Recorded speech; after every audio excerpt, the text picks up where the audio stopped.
Hello, Trà Vinh xin chào các bạn. Hôm nay thì mình chia sẻ cái cách mà mình ngâm củ kiệu trắng tinh luôn, giòn rụm để cả năm nó cũng không có bị mềm. Đặc biệt là mình không có cần dùng đến muối, không phèn chua luôn ha. Nhanh gọn lẹ an toàn. Thì bây giờ mời các bạn mình cùng vào bếp thực hiện kiểu ngon luôn. Ở đây là mình dùng 2 kg củ kiệu. Thì các bạn mua cái loại củ kiệu quế lớn hay là nhỏ thì tùy ý thích Hôm nay là mình mua cái phần này là 2 kg là 150. Các bạn sẽ rửa cho nó sạch cái phần cát. Tiếp theo là mình có phần nước, rồi cái mình cho vô đây nửa chén đường. Khoảng chừng 4 muỗng canh vậy đó. Mình sẽ ngâm với đường để cho kiệu nó sẽ khử cái mùi hăng, không có cần dùng muối. Cứ thả kiệu vô. Nước thì khoảng 2 lít vậy đó. Các bạn cứ cho vô từ từ, cái mình thấy nếu có ít thì mình thêm chút nước, miễn sao là cho nó ngập cái phần kiệu là được rồi, chứ không cần phải nhiều quá ha, đường nó cũng loãng. Rồi cứ để yên mình ngâm qua một đêm. Quay trở lại phần kiệu sau một đêm, hoặc là các bạn ngâm 10 tiếng. Thì bây giờ mình thấy kiệu của mình nó sẽ xịu hơn chút xíu, và cái phần nước này nó cũng có hơi bọt bọt nhẹ nhẹ vậy nè.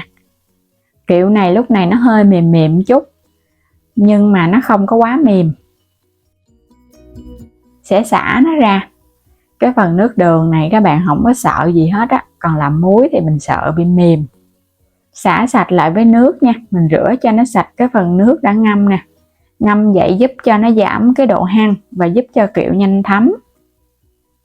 Rồi để ráo mình sẽ cắt kiệu. Kiệu ngâm qua đường một đêm là mình thấy nó còn ngon hơn là mình ngâm với muối nữa đó. Các bạn đừng có sợ tốn, mình cho vài muỗng canh đường là được rồi. Chuẩn bị cái thau này là thau nước giấm ăn ha, giấm nuôi. Mình sẽ cắt kiệu, cắt cho nó sạch rồi cái mình thả qua bên cái thau giấm. Mình làm cái cách này là cách cấp tốc nè, để cho bạn nào mà không có thời gian chuẩn bị thay vì mình phải làm trước cái phần kiệu đường là khoảng 1 tháng mình mới ăn được. Còn làm cách này rất là nhanh. Trong vòng vài ngày thôi, chưa tới 1 tuần là kiệu nó chua ngon rồi. Mình cắt cho nó sạch cái phần rễ nha. Và cái cuống ở bên trên các bạn thích cắt dài hay là ngắn thì tùy ý thích Nhưng mà cái rễ này phải cắt sạch thì nó mới thấm ngon. Có thể lột bớt cái lớp vỏ lụa ở bên ngoài cho nó sạch kiệu. Rồi thả vào trong thau nước giấm. Cứ cắt lần lượt vậy đó, rồi các bạn thả vô Giấm nuôi thì cái độ chua nó không có hăng bằng cái giấm gạo. Mình sẽ để yên mình ngâm từ 4 tiếng cho đến 12 tiếng đồng hồ với cái nước giấm này. Các bạn cứ để yên đi, có thời gian mình ngâm nhiều, còn không có thời gian thì mình ngâm 4 tiếng cũng được. Đây là cái phần kiệu mình đã ngâm được 12 tiếng. Là mình để từ buổi tối cho đến sáng ngày mai đó. Là cũng như được một đêm nữa rồi đó. Một đêm ngâm với giấm vậy là giúp cho kiệu của mình rất là nhanh chua và nhanh thấm, ăn ngon, giòn rụm luôn. Cái bước này là mình không có dùng phèn chua, mà cũng không cần phải rửa kiệu nữa. Mình ngâm trực tiếp trong giấm vậy nó vừa sạch bụi bặm. Vậy là được rồi, vớt lên ha. Các bạn cứ xả bỏ cái phần nước giấm này. Hoặc là mình để cái nước giấm này lại để dành rửa đồ ăn cũng được, rửa cá rồi nó cũng sạch lắm Còn có nhiều giấm thì các bạn cứ bỏ, tại vì giấm này nhà nuôi nè, nên là nhiều lắm. Rồi để cho nó ráo nước. Ráo hết cái phần giấm này là được rồi, không xả lại với nước ha. Để chừng tiếng đồng hồ là bắt đầu nó ráo cái phần giấm là được rồi ha. Bây giờ cho vào trong cái thau nè. Mình làm rất là nhanh luôn.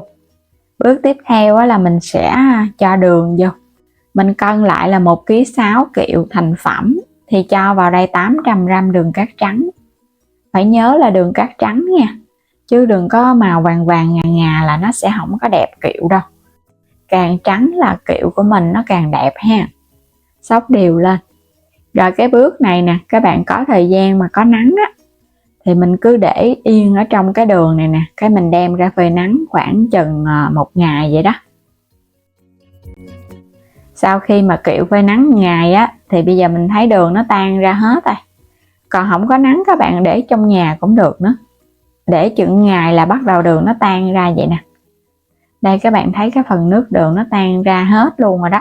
Là kiệu nó cũng thấm một phần rồi đó ha. Mình làm vậy là nó nhanh ăn. Mình chuẩn bị những cái keo nhỏ nhỏ. Keo này mình sẽ dùng 3 cái nha. Cái keo này không có tới 1 kg đâu. Chia ra làm 3 cái. Các bạn có thời gian thì mình cứ xóc cho nó đẹp. Xóc như vậy thì cái phần kẹo ở trong keo nó sẽ được nhiều hơn. Còn các bạn cứ đổ trực tiếp vô thì mình đựng nó không được nhiều. Phần nước đường còn lại cho hết vào trong nồi nè. Mình sẽ đi nấu tiếp với giấm đường. Rồi thêm vào đây 1 chén giấm nuôi độ chua dừa, hoặc là các bạn dùng giấm gạo cũng được nha. Mình dằn thêm chút xíu muối hột nữa cho kẹo của mình nó đậm đà. Rồi bây giờ là nấu cho nó sôi lên. Khi mà nước đường này nó sôi rồi các bạn chờ cho nó nguội thì mình hãy gót qua cái ca nha. Các bạn lọc qua cái rây cho nó sạch đó. Gót vào trong những cái keo kẹo. Cái phần nước đường và giấm này mình kết hợp là nó vừa với 3 cái hũ kẹo này luôn. Rồi vậy là đã xong rồi đó, 3 hũ kẹo đầy. Mình sẽ đậy kín lại ha. Rồi bây giờ các bạn sẽ đem phơi nắng khoảng 5 cho đến 7 ngày là mình ăn được. Quay trở lại phần kẹo, mình đã để được 7 ngày nha các bạn. Nếu các bạn thích ăn mà nó chua ít thì mình để 5 ngày thôi. Và trong thời gian này phải phơi nắng cho kẹo nó trắng và nó trong, nó nhanh ăn hơn. Còn nếu không có nắng thì các bạn cứ để chỗ nào mà nó hơi nóng nóng một chút cũng được. Mình mở ra cho các bạn xem nè. Kẹo 1 tuần lễ từ khi đổ nước đường giấm vô ngâm. Trong vòng 5 ngày là mình đã ăn được rồi đó. Hình mình thấy nó hơi nổi nên là để vô cái cây xiên que nè, nó chìm ở dưới đường thì nó không có bị khô ở trên á. Hồi lúc 5 ngày là mình đã kiểm tra rồi. Kẹo trắng tinh luôn, giòn rụm luôn. Kẹo thì các bạn thấy nó rất là thơm. Mở nắp ra cái là bay cái mùi là biết Tết liền luôn. Nó thơm bát ngát trời mây. Các bạn thấy nó trắng tinh ha.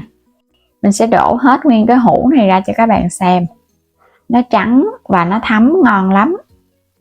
Có 1 tuần lễ thôi mà kẹo nó ngon vậy nè. Còn lúc 5 ngày thì mình thấy cũng vậy, nhưng mà chỉ là nó không có chua nhiều thôi. Nhưng mà các bạn không thích chua là có thể 5 ngày mình ăn được nha. Còn thích chua là 7 ngày. Trắng tinh luôn ha.